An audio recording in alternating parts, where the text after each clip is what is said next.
Welcome to Stoic Lessons from Historical Events, Episode 18 of 100, the Treaty of Tordesillas, Dividing the New World, explore history through the lens of Stoic philosophy. In our 18th episode, we delve into the Treaty of Tordesillas, uncovering timeless wisdom and resilience that inspire us today. If you find value in our content, please subscribe, like, and share with friends and family. Your support helps us bring these powerful stories and teachings to a wider audience. Thank you for joining us on this journey towards wisdom and growth, the Treaty of Tordesillas, Dividing the New World. What led to the Treaty of Tordesillas? In the late 15th century, the age of exploration was in full swing. Portugal and Spain, two of the most powerful seafaring nations, were racing to explore and claim new territories. Christopher Columbus's voyage in 1492, funded by Spain, opened up the New World, leading to disputes over land ownership between the two nations. To prevent conflict and settle these disputes, Pope Alexander VI issued the papal bull Inter Caetera in 1493, which granted Spain lands to the west of a demarcation line and Portugal lands to the east.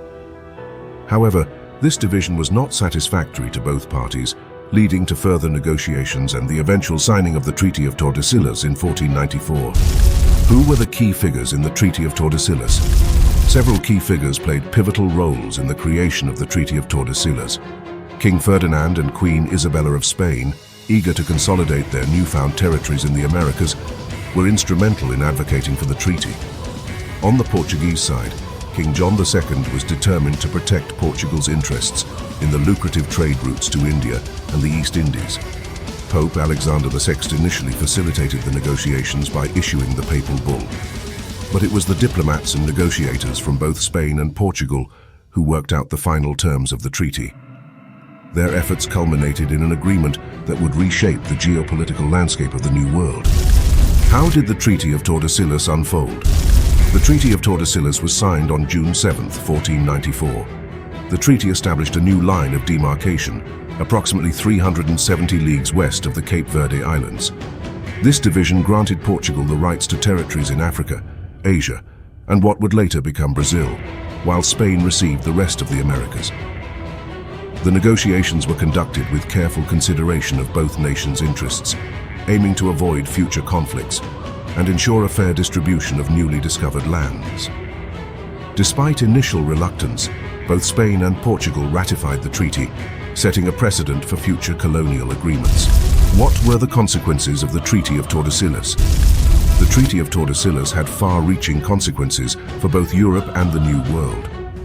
It effectively divided the non-European world between Spain and Portugal, paving the way for extensive colonization and exploitation of new territories.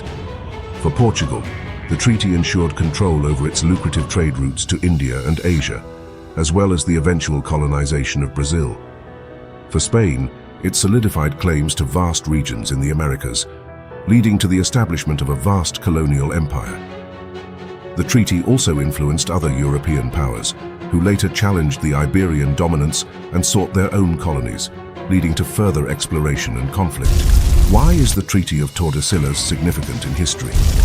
The Treaty of Tordesillas is significant for its role in shaping the colonial map of the world. It marked the first major international agreement to divide newly discovered lands, setting a framework for future treaties and territorial negotiations. The treaty underscored the growing importance of global exploration and the competitive nature of European imperial ambitions.